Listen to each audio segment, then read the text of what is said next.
Okay boy, fitness comeback, day 1 na naman. So bibigyan ko ng challenge yung sarili ko ng 100 days mapaganda ulit yung physique ko. Boys, okay, so day 1 natin ngayon, February 16, 2026. So nagpabaya na naman tayo pagkatapos gumanda ng katawan natin last year boy. Imagine, competing tapos nagmukbang na tayo ng nagmukbang boy.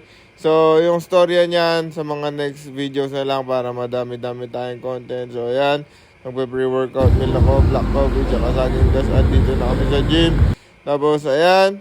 Ayan. So, push day tayo ngayon. Chest, shoulders, and chest, shoulders lang. Walang triceps. So, ayan boy. Yun lang.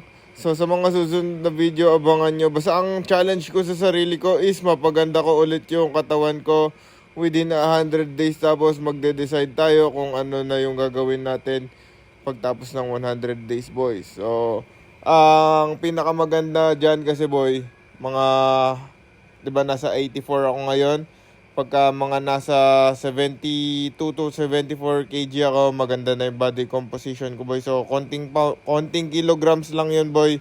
So madali lang yun i-lose para sa akin. So, sumama kayo at sabayan nyo ako sa journey na to. Okay, boy?